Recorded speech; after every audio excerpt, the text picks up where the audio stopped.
Hey lads, welcome back to the series Memorable Mondays, where we look at exciting chess games from the past. Today we're going to be looking at another Jobava London game from the man himself, Baadur Jobava.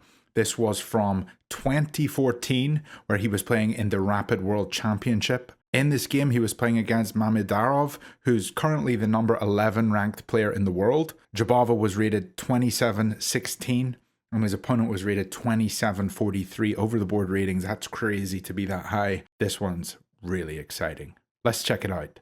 The game starts with pawn to d4, knight to f6, knight c3, d5, bishop f4, and bishop f5.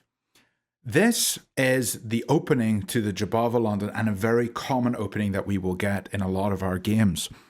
The bishop coming out to f5, it wants to be outside of the pawn chain. It doesn't want to be a bad bishop stuck on the inside of the pawn chain, always looking at his own pawns. So bringing the bishop out is very logical. There are two kinds of views on bringing the bishop out. Some chess players like Simon Williams, Daniel Naroditsky, James Canty, they all say you need to play e3, get your knight to f3 and put your knight on e5 against the bishop on f5. The reason you want a knight on e5 is because it defends this g4 square. And if you have a knight on e5, you can then play g4, and the pawn will attack the bishop, and the queen will defend the pawn, and the knight will also simultaneously defend the pawn. So there's only two attackers on this square, and it'll force the bishop to run away. This is one idea of how to play this opening. Play the knight and get it to e5. The other idea, which is one that Alex Banzea is a huge advocate for, is the move f3. And I was very excited to look at this game because this was in 2014, 11 years ago, and Jobava was still perfecting this opening. He was coming up with all the novelties, all the ideas, and f3 was one he was experimenting with against none other than one of the top players in the world. This is really cool, and we need to have a look and see if f3 is still a viable move. James Canty says that f3, he never really gets fun attacks playing the move. And a lot of the time his opening, it becomes more positional, and it's not so easy to find a way to attack the enemy and go for checkmate. Well, Jobava really proves Canty wrong here, and you're going to see one of the most beautiful attacks you've ever seen. Mamedarov responds with e6, and Jobava plays the move g4, attacking this bishop. He doesn't need a knight over here defending because he's defending with a pawn. So if there was a capture, you'd recapture, and even though black would win two pieces, you would win one. Your piece that you win is a bit more powerful than the two that black would win. So this makes a lot of sense. The only logical move here for black is to pull the bishop back. He's got to run away. And so Jobava keeps hounding that bishop. He goes after it with the move h4. What does he want to do? He wants to play the move pawn to h5. And so here, black really only has one decision. Should he play his pawn to h6 to give his bishop a hidey hole when h5 comes? Or should he play his pawn to h5 to give his bishop a hidey hole and to also stop white's pawn ever coming to h5? Well, in this position, Mamedarov responds with the move pawn to h6. But just have a quick look. Let's have a see. What would happen if pawn to h5, which the computer says is the best move? I'm a wee bit skeptical about the computers saying something is the best move or something is slightly not as good, because even when you play several best moves in a row, it turns out being equal again. And yeah, Stockfish is not perfect yet. But anyway, if they had have played pawn to h5, we could just kick the knight. The knight has to run away. And now that the knight's not guarding the e4 square, we can play the move pawn to e4. And after take, white has a very nice center. He's got two center pawns and black only has one. Even though the engine says this is slightly an advantage for black, you can kind of see why black probably doesn't want to go down this line. It doesn't look so good for him. There's a bishop here developed, there's a knight developed, and there's two beautiful pawns in the center of the board. White's going to have a pretty comfortable game. So we'll go back to this position, and we see that black plays the move h6. And so white continues his development by playing the move e3, preparing a route for his bishop to come out into the game. And here black makes his first inaccuracy. He puts the pawn on c5. Now, anyone who's studied a Jobava course knows that the reason c5 is bad is because when the knight comes to b5, the pawn can just go to c6 and kick that knight away, and the knight has to retreat. But now, if a knight comes to b5, it's never going to be kicked away because the pawn isn't able to move backwards. The pawn is on c5, and so the knight can now come to b5. Now, that is the top engine move. But Jobava does something kind of interesting here. He plays a very novel idea, one that I've actually never seen. Pawn to h5. Now, Alex Benzea says you always want to leave this pawn on h4 and have this pawn on g4 so you can push it, and this pawn on h4 is going to protect your pushed pawn. And you want to have this pawn break, so after take, then you can take rooks off. Interesting that Jobava doesn't want to go for that. He wants to just solidify this pawn on h5. The opponent has a pawn on h6. These pawns aren't going anywhere. So that's what he does. He plays the pawn to h5. Black has to respond. His bishop's in danger. It's going to be eaten if he doesn't move it. So he pulls it back to h7, that hidey hole square that he made for it. And here, white then goes with the top engine move, knight to b5. We know this is a good move because the pawn cannot kick the knight. And he's threatening to jump onto c7, forking the rook and the king, because he's got this beautiful bishop looking at that square as well. The move that black plays now is forced. He has to play knight to a6 to defend this square. There's no other way to defend the square. If he were to try move the pawn here, it'll just be captured and the threat still remains. So knight to a6 is the only good move in this position. The next move that Jobava plays is one that is in every single Jobava London course that I've seen. It's the move pawn to c3. c3 is a very logical move. A lot of the time black will play c4. This knight won't be defended, and there's a queen check here hitting the king and the knight. So c3 just stops that, and it also solidifies this pawn structure. If the pawn takes, we can recapture, or if the pawn takes, we can recapture, open up the c file and attack down here. Black plays bishop to e7, getting ready to castle. White plays bishop to d3, putting his bishop on a very active diagonal, looking at the opposing bishop here. If he's able to, he will take this, and if the rook were to retake, there would be no castling rights.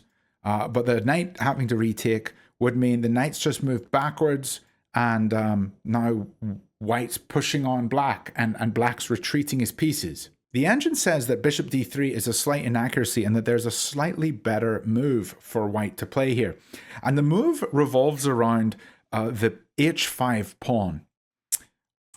It took me quite a while to figure out what this move was, but I did try to figure it out, and I think I've understood why this move is recommended by white. Often for white, you want to protect this bishop, and you want to protect this bishop with a knight. So either knight to e2, or knight to h3. Both squares are protecting the bishop. So if a bishop were to capture the bishop, the knight could recapture from one of these squares.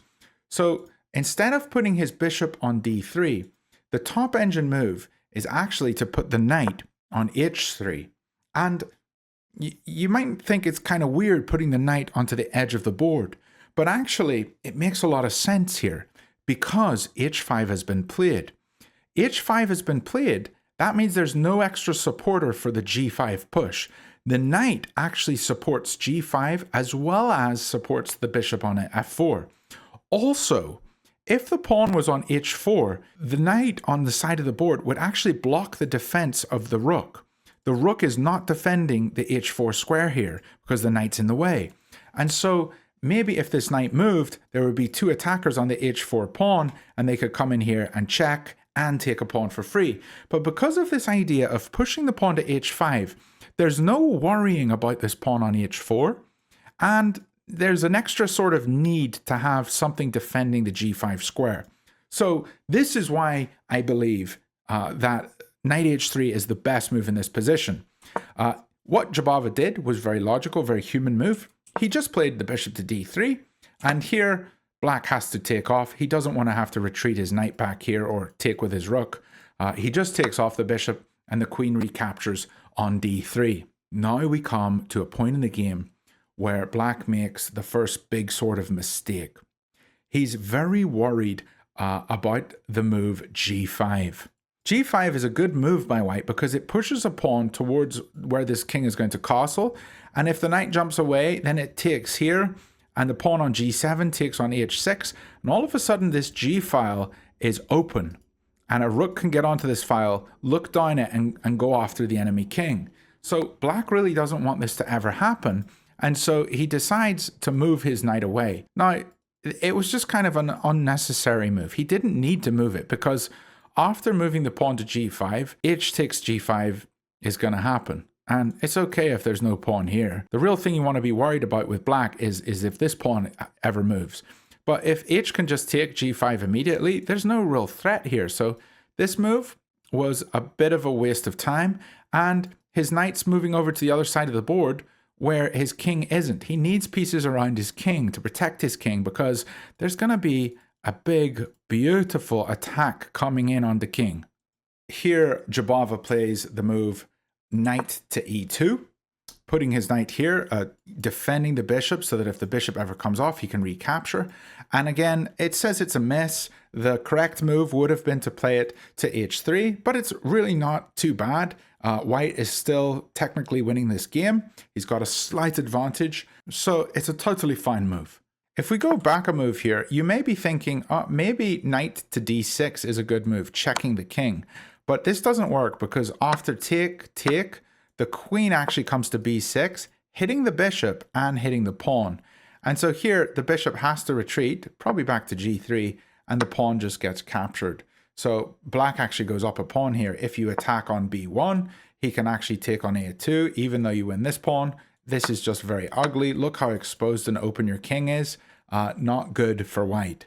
So in this position, knight to e2 is played, defending the bishop. And here, black castles his king. Another move that we see in a lot of courses, the move a4. Just double defending this knight on b5. We have two defenders. This knight is never going to get kicked because there's a knight here on a6. It would have to move out of the way for the a pawn to move up to a6 to kick the knight. So it's just going to be a thorn in black's side, just sitting here on b5. It's well placed, it doesn't have to move. So now we're just solidifying it into that position. A few more sort of developing moves. Bishop f6, bishop d6, attacking the rook on f8. The rook moves to e8, and here f4. In this position, black makes his next slight mistake. He moves his knight to b6. I looked up this game on the Chessbase website and I read some comments on this specific position. And somebody said about this position that black's king is inadequately guarded, but it's going to take some brilliant moves by Jobava to prove it. And this is where the fun and beauty of this game really starts. You're going to be amazed at what Jobava comes up with in this position. I don't think it's very easy to find a good move. It's kind of difficult actually. But the move that white plays here is g5. And g5 is a fantastic move because it's starting an attack on the enemy king, pushing the pawns up the board. We're going for checkmate.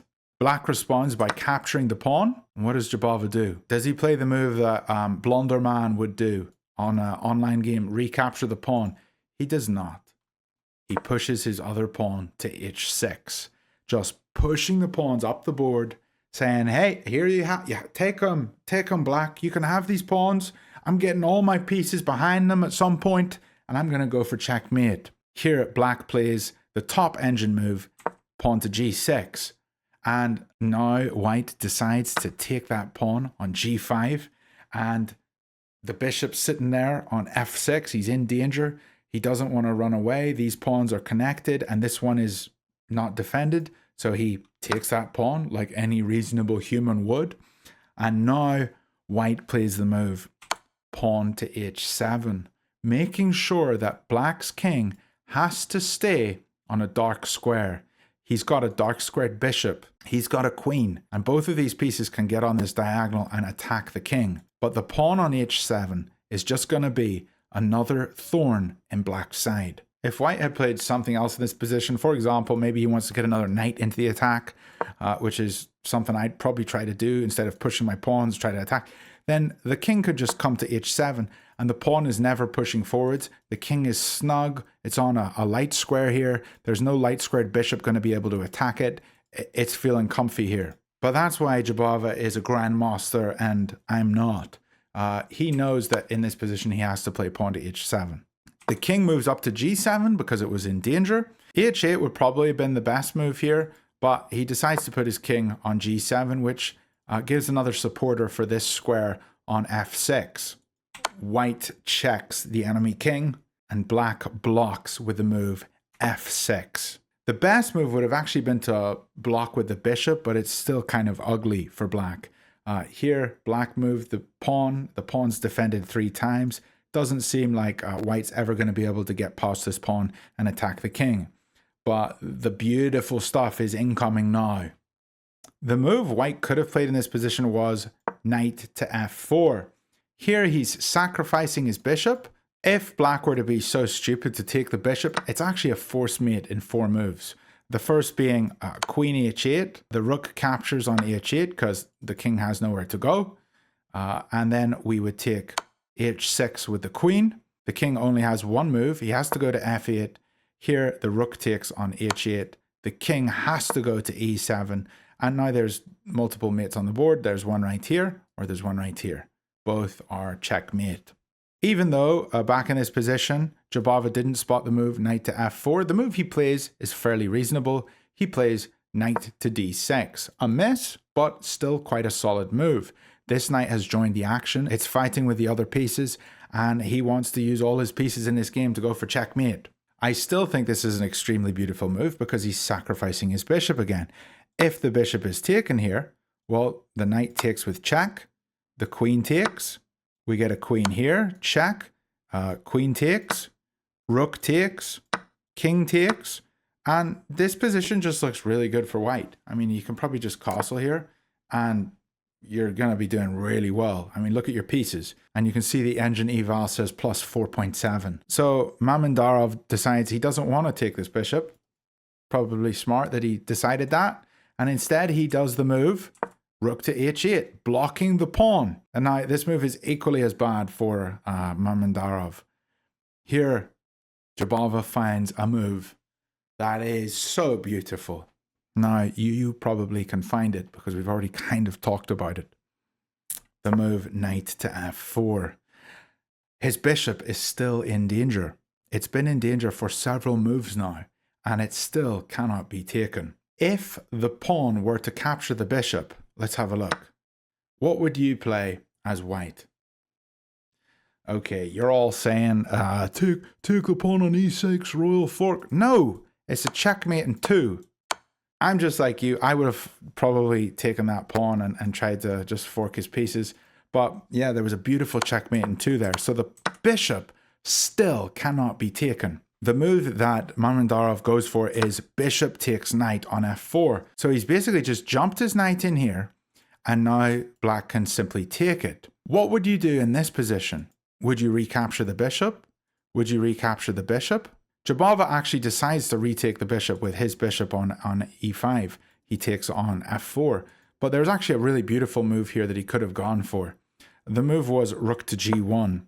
And rook g1's disgusting. The black bishop can't take here. If he does, this is a checkmate. Again, in 2 moves. The pawn still cannot take here. If he does, this is a checkmate in 2 moves. And so the best move for black here would be to just push the pawn to g5. But after g5, we could just do e takes f4. The black pawn can't recapture because he's pinned. And so here, he would have to just take this bishop. If he takes this bishop, we have rook takes g5. And in this position, you've just checked the king. Do you want to give up your queen for a rook? It's really your only move. If you try anything else, you're getting mated. Let's have a look. Let's say black decides to go to h6. Well, this is a checkmate in 1. Let's say he decides to go to f6. Well, we would just go d takes e5 check. The king only has 1 move. He's got to go over here. g7 check. The king has to go to f8. And can you see the checkmate? The beautiful f7. The pawn helps mate the king. If the king wants to run this way, well, it's a forced mate in 5. Rook g8 check. If the king runs, he's getting mated in 3 moves. But if he takes, he's only getting mated in 4 moves. Check here. King takes. Queen comes in. The king, if he goes here, gets mated here. And if he goes here, gets mated here. All the way back in this position, rook g1 would have been a beautiful move to play. However, this wasn't played by Jobava. He instead plays the move bishop takes f4 and the pawn moves up to g5. What would you play here as white? Black has just attacked your bishop. Well, I'm telling you, I probably would move my bishop. I'd probably pull back to here. Let's try that move. Okay, engine eval all of a sudden says black is winning. You can't waste time as white caring about your material. The move that Jobava plays is much more beautiful. He plays castle. A king move that is a brilliant move.